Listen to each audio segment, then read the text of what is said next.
So reservation அடுத்தது ரிசர்வேஷனுக்கு போயிடுவோம். Reservation எந்த சீட்டுக்கு என்ன ரிசர்வேஷன்ங்கிறத பார்த்துடலாம். ஸோ நம்ம ரிசர்வேஷன் தமிழ்நாட்டில் பார்க்குற என்ன ரிசர்வேஷன் பார்ப்போம்? OC, BC, MBC, BCM, SC, SCA, ST, இந்த மாதிரி ரிசர்வேஷன்ஸ் பார்ப்போம் இல்லையா? ஸோ இந்த ரிசர்வேஷன் தமிழ்நாட்டுக்கு மட்டும்தான். நான் ஒரு எம்பிசி சர்டிஃபிகேட் வச்சிருக்கேன் அப்படிங்கிறது ஆல் இண்டியாவுக்கு ரிலவெண்ட்டே கிடையாது. நான் ஓப்பன் கேட்டகரி கேண்டிடேட் இங்கேயும் அங்கேயும் அப்படின்னா சர்டிஃபிகேட் எனக்கு கிடையாது, அதில் ஒரு டிஃப்ரென்ஸ் கிடையாது. நான் பிசி, பிசிஎம், எம்பிசி அப்படின்னா ஆல் இண்டியாவில் நான் இதே சர்டிஃபிகேட்டை வச்சு அப்ளை பண்ண முடியாது முதல்ல. ரெண்டாவது, ஆல் இண்டியாவில் நான் ஏற்கனவே ஓபிசின்னு போட்டிருந்தேன் அப்படின்னா தான் யூஸ்வலாக எனக்கு எலிஜிபிலிட்டி கிடைக்கும். எப்போ? என்டிஏல எக்ஸாமில் இருக்கணும். என்னோட கேட்டகரி வந்து என்னோட அட்மிட் கார்டில் ஓபிசி என்சிஎல்னு இருக்கணும். நான் மாற்றலாம். எப்படி மாற்றலாம்? நான் வந்து ஜென்ரல்னு போட்டிருக்கேன், ஓபிசிக்கு மாற்ற முடியாது. ஆல் இண்டியாவில் போய் தெரியாமல் போட்டுட்டேன் அப்படின்னு சொல்லிட்டு ஆல் இண்டியா கவுன்சிலிங்க்கு ஓபிசின்னு போட்டிருந்தேன், இப்போ எனக்கு ஓபிசி சர்டிஃபிகேட் இல்லை, ஜென்ரல்னு மாற்றலாம். ஸோ நம்மளை பொறுத்த வரைக்கும் என்ன, நீங்கள் ஏற்கனவே ஓபிசி என்சிஎல் ஆல் இண்டியாவில் போட்டிருந்தீங்கன்னா தான் உங்களால் இப்போ மாற்ற முடியும். இல்லைனா கேஸ் ஃபைல் பண்ணால் தான் பண்ண முடியும், இல்லைனா மாற்ற முடியாது. இப்போதைக்கு அந்த ப்ரொவிஷனை கொடுக்கல. ஒருவேளை கொடுத்தாங்கன்னா அதை நீங்கள் அவைல் பண்ணிக்கலாம். இப்போதைக்கு ஓபிசி என்சிஎல் யார்? இந்த பிசி, பிசிஎம், எம்பிசி ஓபிசியாக இருக்காங்க அப்படின்னா ஓபிசி என்சிஎல். இதுக்கு ஒரு சென்ட்ரல் லிஸ்ட் இருக்குது. நம்ம காஸ்ட் கேட்டகரி பேஸ் பண்ணி கிடையாது. சென்ட்ரல் லிஸ்ட்டில் போய் நான் என்னோட காஸ்ட் கேட்டகரி அதில் இருக்கான்னு பார்க்கணும். நான் ஒரு பர்டிகுலர் பிசி காஸ்ட்னா அது வந்து கண்டிப்பாக ஓபிசி என்சிஎல்ல இருக்கணும்னு இல்லை, சில காஸ்ட் இல்லாமல் இருக்கலாம். ஸோ சென்ட்ரல் லிஸ்ட்டில் போய் பார்க்கணும் என்னோட காஸ்ட் ஓபிசியில் இருக்கா அப்படின்னு சொல்லிட்டு. அடுத்தது நான் நான் கிரீமி லேயரில் போய் பார்க்கணும், அதுக்கான க்ரைட்டீரியாவும் செப்பரேட்டாக இருக்குது. ஸோ இந்த 2 க்ரைட்டீரியாவும் இருந்துச்சுன்னா நீங்கள் பிசியாக இருக்கலாம். சிலருக்கு எப்படி இருக்கும்? நான் பிசி, பிசிஎம், எம்பிசி இப்படி இருப்பேன், ஆனால் ஓபிசி என்சிஎலுக்கு கீழே வரமாட்டேன்.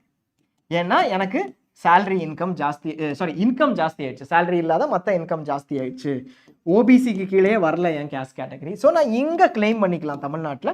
ஆல் இண்டியாவில் கிளைம் பண்ண முடியாது. எஸ்சி எஸ்டி கேண்டிடேட்டுக்கு ஸ்ட்ரைட் ஃபார்வர்ட் தான். எஸ்சி எஸ்டி கேண்டிடேட்டுக்கு ஸ்ட்ரைட்டாகவே இந்த ரிசர்வேஷன் இருக்கும். ஸோ ஆல் இண்டியாவை பொறுத்த வரைக்கும் நம்ம ரிசர்வேஷனுக்கும் அதுக்கு இடையில பர்சன்டேஜஸும் சேவை different. AIQ, open seeds, AIIMS எல்லாமே இந்த சீட்ஸ் எல்லாத்துக்குமே இந்த ரிசர்வேஷன் தான். டீம்டுக்கு ரிசர்வேஷன் கிடையாது. டீம்டுக்கு கீழே என்ன இருக்கும்?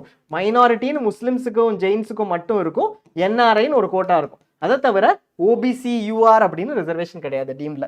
ஸோ ஆல் இண்டியாவில் 40% யூஆருக்கு, 10% வந்து இடபிள்யூஎஸ்க்கு, ஓபிசி நான் கிரீமி லேயருக்கு 27%, எஸ்சி எஸ்டி இது ரெண்டுக்கும் 15%, 7.5%. ஒரு சின்ன செய்தி, இந்த ஓபிசி என்சிஎல் ரிசர்வேஷன் ஆல் இண்டியாவில் வர்றதுக்கு நம்ம தமிழ்நாடு கவர்மெண்ட் சார்பாக போடப்பட்ட ஒரு கேஸ் தான் காரணம், இந்த 27% வர்றதுக்கு. ஸோ இதில் 27% வந்துச்சு. இது போக பிடபிள்யூடியில் 5% ரிசர்வேஷன் இருக்குது. இப்போ இதில் 27% ரிசர்வேஷன் வந்துடுச்சு. நான் இதை கிளைம் பண்ணணுன்னா சென்ட்ரல் ஓபிசி என்சிஎல் சர்டிஃபிகேட் இப்போவே வாங்கி வச்சுக்கணும். எவ்வளோ சீக்கிரம் வாங்க முடியுமோ வாங்கிக்கோங்க. இதில் ஒரு பெரிய அட்வான்டேஜ் இல்லை in terms of ranks, but அந்த பார்டரில் வரக்கூடிய கொஞ்சம் பேருக்கு பெட்டர் சீட் கிடைக்கிறதுக்கும் ஆப்பர்ச்சுனிட்டி இருக்குது. ஸோ இது நீங்கள் ரெஃபரன்ஸாக எடுத்துக்கோங்க for all India quota. Reservation எய்ம்ஸில் வந்து ஃபாரின் நேஷனல்ஸ் இல்லை, OCIs, overseas citizens of India, Indian நேஷனல்ஸாக இருந்திருப்பாங்க, போய் ஃபாரின் சிட்டிசன்ஷிப் வாங்கியிருப்பாங்க, இல்லை இந்தியன் நேஷனல்ஸாக பேரண்ட்ஸ் இருந்திருப்பாங்க, அவங்க foreign citizens but OCI card வாங்கியிருப்பாங்க. அந்த மாதிரி வாங்கியிருக்கவங்களுக்கு ஃபாரின் நேஷனல் சீட்ஸ் எய்ம்ஸில் இருக்குது. அந்த சீட் 7 சீட் இருக்குது. அது ஒரு $75,000 5 வருஷத்துக்கு சேர்த்து ஃபீல் இருக்குது. அவங்க எலிஜிபிள்.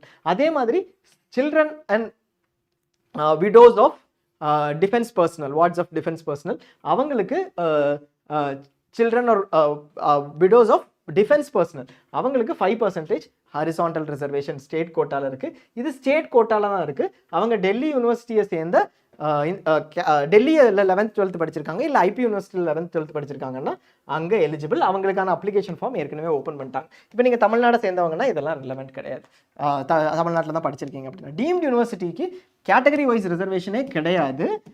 ஆனால் ஜெயின் மைனாரிட்டி, முஸ்லீம் மைனாரிட்டி சீட்ஸ் ரிசர்வேஷன் இருக்குது. ஜாமியாவுக்கு தனியாக ஒரு ரிசர்வேஷன் பாலிசி இருக்குது, அதையும் குயிக்காக பார்த்துருவோம். ஜாமியாவுக்கு டென்டல் சீட்ஸில் நீங்கள் முஸ்லீம் மைனாரிட்டினா மைனாரிட்டி சர்டிஃபிகேட்டோட ரிசர்வேஷனுக்கு அப்ளை பண்ணலாம்.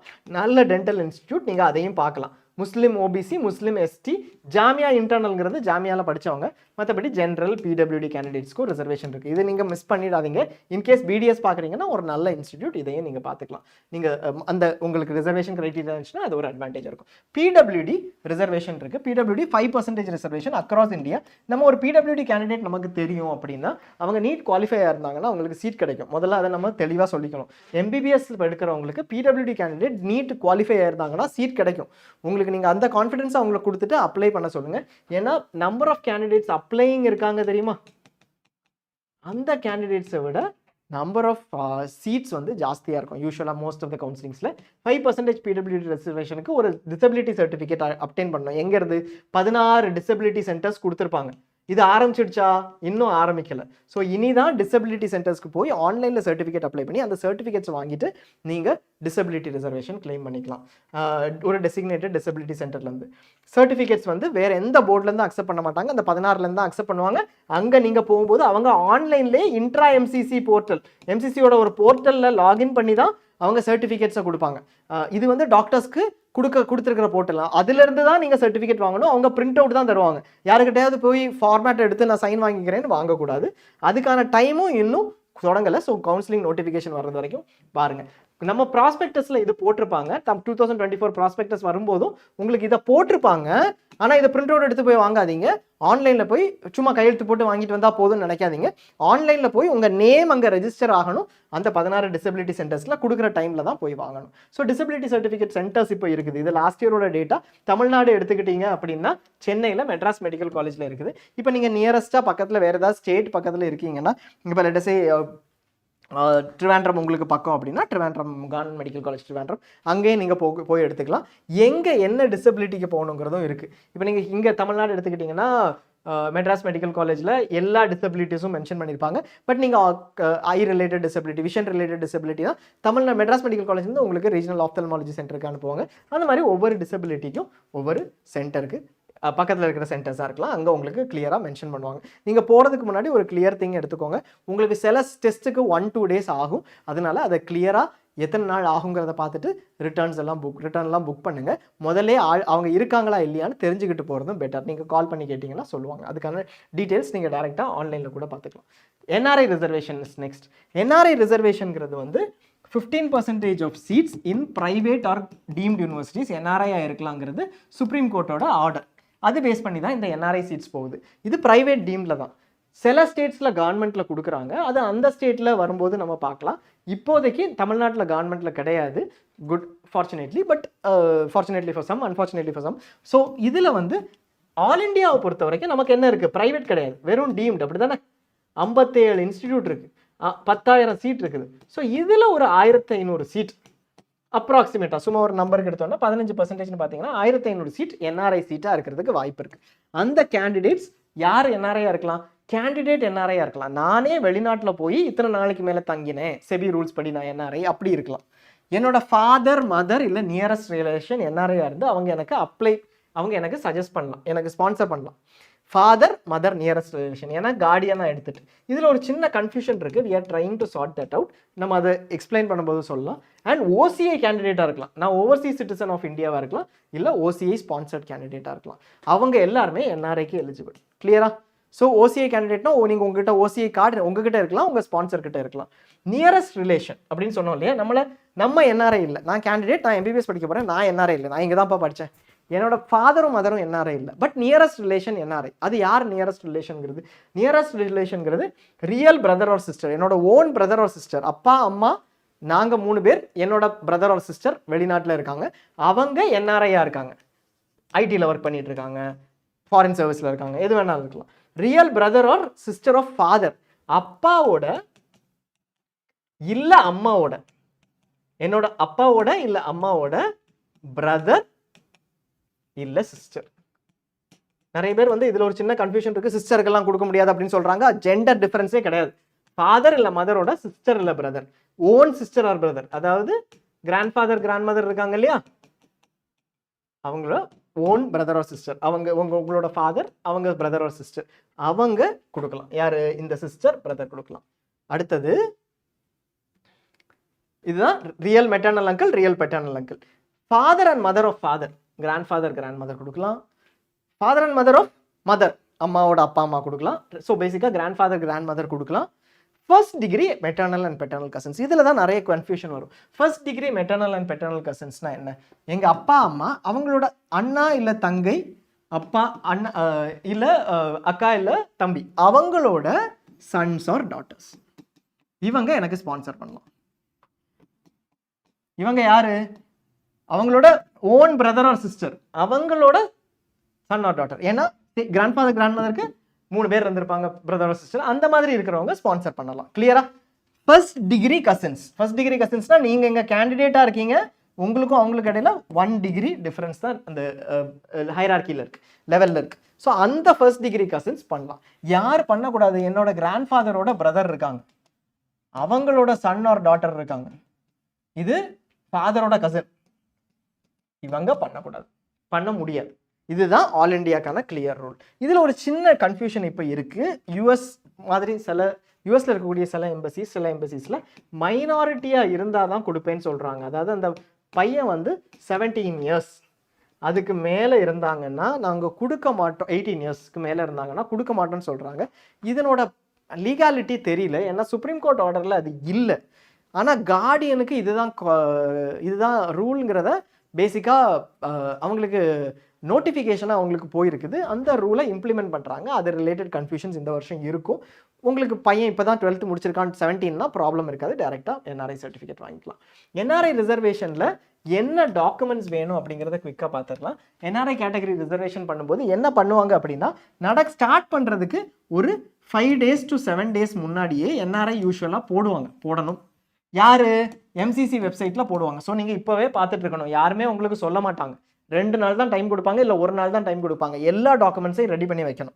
என்ன டாக்குமெண்ட்? ஸ்பான்சர் என்ஆர்ஐங்கிறதுக்கான ப்ரூஃப், அது பாஸ்போர்ட் விசாவில் வந்துடும். இல்லை எம்பசி சர்டிஃபிகேட், ரெண்டுமே வேணும். எம்பசி இல்லை கன்சுலேட் சர்டிஃபிகேட் போன 6 மாதத்துக்குள்ளே கொடுத்த சர்டிஃபிகேட். என்ன சொல்லணும்? பாஸ்போர்ட் விசா டைரெக்டாக அவங்க கிட்ட இருக்கும், வாங்கிக்கலாம். கன்சுலேட்டுக்கு போய் எம்பசியில் போய் அவங்க ஒரு சர்டிஃபிகேட் வாங்கணும், நான் என்ஆர்ஐ அப்படின்னு சொல்லி, அந்த சர்டிஃபிகேட். ரிலேஷன்ஷிப் அஃபிடவிட், கேண்டிடேட் வந்து ஸ்பான்சரோட என்ன ரிலேஷன்ஷிப் அப்படிங்கிறது. Affidavit from the sponsor stating that they will pay the entire course fee. So பேசிக்காக ஒரு ரிலேஷன்ஷிப் சர்டிஃபிகேட், ஒரு ஸ்பான்சர்ஷிப் சர்டிஃபிகேட். ரிலேஷன்ஷிப் சர்டிஃபிகேட் என்ன சொல்லும்?